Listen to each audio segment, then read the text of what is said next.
Hi, I'm Brandon Neely with the Civil War Institute, and today I'd like to talk about some of the civilians killed by the battle weeks and months after it occurred. As a heads up, this video will include some descriptions of injury that viewers may be sensitive to.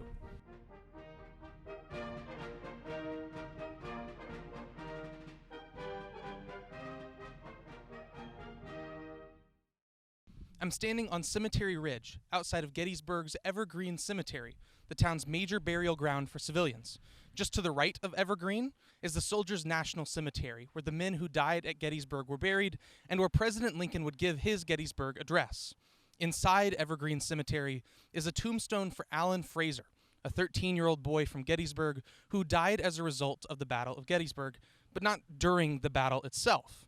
Instead, he was killed months after, the day after the Gettysburg Address was delivered at the dedication of the National Cemetery. To understand Allen's death, first we need to know more about the aftermath of the battle and how the children of Gettysburg responded to it. With that knowledge, we can take in the heartbreaking story of Allen Frazer, as well as many others here in Gettysburg, and hopefully gain an awareness of how the tragic impacts of the Battle of Gettysburg lingered well beyond those 3 days in July. While visitors might better understand today's topic by standing in the cemetery at Allen Frazer's grave, today's video is filmed outside of the cemetery out of respect for other visitors. The place we're standing at now, Cemetery Ridge, just south of town, was the primary Union line during the battle. It made up most of the famous Fishhook Line and was the ridge upon which Pickett's charge was directed and repelled. On the second and third days of battle, cannon batteries pelted Union and Confederate troops alike. This part of the ridge, aptly named Cemetery Hill, was used to repel Confederate troops from the west and the north. Here and on the rest of the ridge, the sights, sounds, and smells all would have related to the firepower being used in the bloodiest battle of the Civil War. It's difficult to overstate the sheer amount of weaponry present during the battle. Nearly 630 cannons, according to the National Park Service, not to mention estimates of musket and rifle ammunition as high as 7 million. As the Confederate Army retreated, it is no exaggeration to say that the battlefield was covered with not only the dead and the wounded, but also the shells, bullets, and shrapnel that had injured them. It wasn't long after the battle had ended that this leftover ammunition and pieces of artillery became of interest to souvenir collectors in the area and across the nation. In the wake of the battle, crowds took to the battlefield searching for items that they could keep as evidence of the war, or more often, to sell. The people of Gettysburg were no different.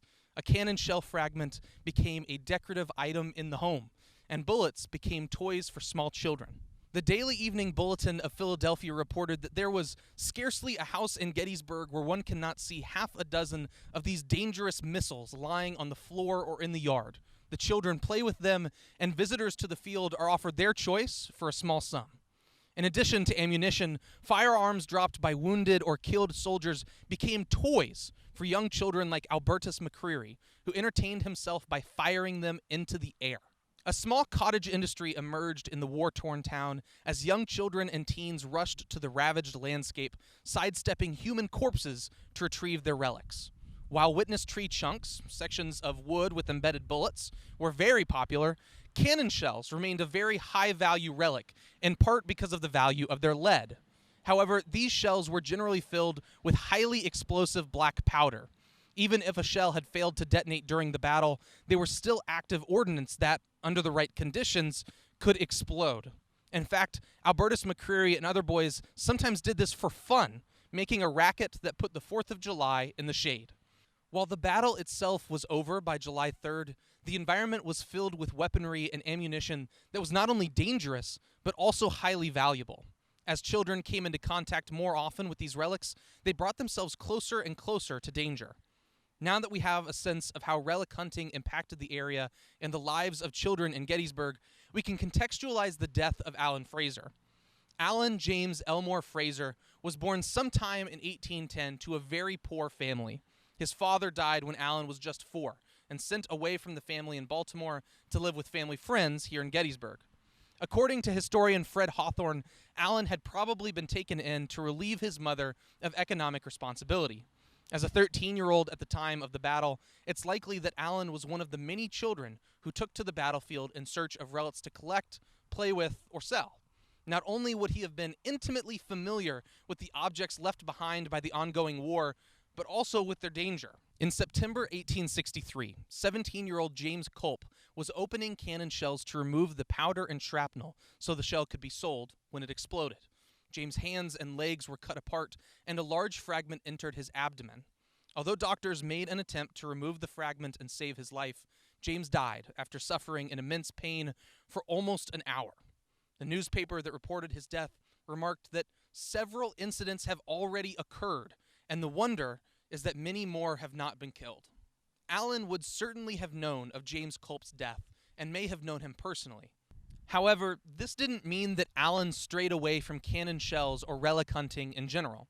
In November 1863, a man from Philadelphia had come here to Gettysburg to attend the National Cemetery dedication and to attempt to find the body of his son, a Union soldier killed during the fighting.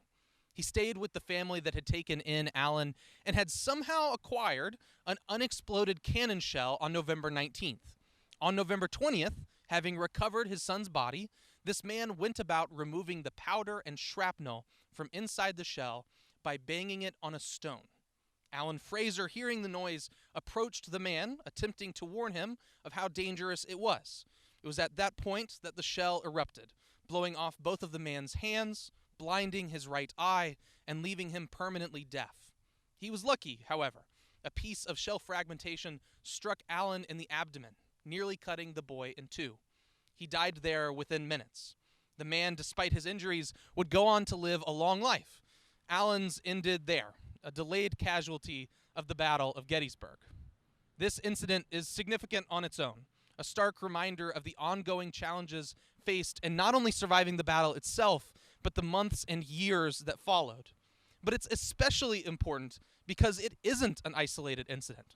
James Culp had died in a very similar manner 2 months before Allen. At a small cemetery in town, the body of 3-year-old Edward McPherson Woods rests quietly. He had been killed on July 5th when his older brother accidentally shot him with a musket he had found discarded on the street. The following Friday, a man named Samuel Wearing was killed trying to unload one of the 25,000 firearms abandoned in Gettysburg, 85% of which were still loaded when it discharged and killed him. An unknown 7-year-old girl was reported to have died in a similar incident. With all of these incidents in mind, we are forced to confront the reality which the people of Gettysburg, especially the children, faced long after the battle was over. For Generals Lee and Meade, the battle was done by July 4th, and the war continued elsewhere. But for Allen Frazer and countless others, the struggle was just beginning. This is not to mention the countless people who suffered from disease as a result of the hasty half-burials that took place across the landscape, or from the diseases they contracted while caring for the wounded that filled their homes and streets. How many of these children struggled to sleep at night, or suffered from mental trauma after witnessing the mass violence and being forced to find a way to survive it? How did these people process the deaths of their friends, their classmates, their neighbors, well after their community was supposed to be safe? These questions can be asked of any battle during the war in any battlefield in the nation. But when you stand at the grave of Allen Frazer, the very location you are in compels all of us to consider them more closely. After his death in 1863, he was buried there in an unmarked grave. His family, still trapped in poverty in faraway Baltimore, are not recorded as having attended his funeral service. It wasn't until last November, over 150 years later, that a gravestone was finally installed to remember the young boy. Sponsored by the Civil War Round Table, the stone gives account to his age and date of death. So little else is known about him. If you look up from his grave, you look straight towards the National Cemetery, where just a day before his death, he may have attended its dedication. Inside are buried the soldiers who gave their lives on this battlefield, first-hand participants in a war which defined that nation and still has meaning today. As with Allen Frazer, this small Pennsylvania town became their eternal resting place, victims of the war. Just a short walk away is the burial place of Jenny Wade, famously the only civilian casualty during the Battle of Gettysburg. But certainly Jenny Wade was not the only civilian casualty from the Battle of Gettysburg. Throughout the town and neighboring counties, small gravestones quietly speak the names of all those who suffered long after the smoke had cleared. When we arrive at the grave of Allen Frazer, It becomes clearer than ever that the fight to survive a conflict goes on longer than just the dates on a Wikipedia page. It reveals how devastating the war truly was, and how much its violence spared no one, regardless of age. Even still, the nation exhibits a fascination with war relics. If you walk just a few minutes from the cemetery into town, you pass by a half dozen stores advertising Civil War relics. And while these artifacts are valuable tools in material history studies, many of them can still be incredibly dangerous. Just in 2008, while working to preserve a Civil War cannon shell, historian Sam White was killed when it exploded.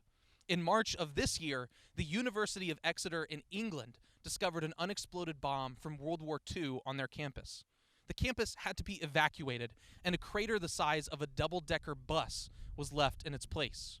For those pieces which no longer pose a danger, they remind us that they are far more than cool show-and-tell objects, but rather deeply instructive teaching tools for better understanding the full and solemn scope of 19th century warfare. When visitors come to Gettysburg, it is fun and important to see the major sites, to hike Little Round Top and observe the Peace Memorial. Some may take trips to see sites like the Jenny Wade House or Culp's Hill. But by coming to Allen Frazer's grave, we are given the opportunity to expand the meaning of the war beyond just the spectacle of battle. It is a space uniquely situated to call the civilian experience to our minds, and to do so with a respect and fully appreciation for their lives and for the meanings of their deaths. I'd like to thank you for taking the time to watch this video. If you learned something today, it helps us out immensely to like, share, and comment on these videos. I'm Brandon Neely with the Civil War Institute, and thank you for watching.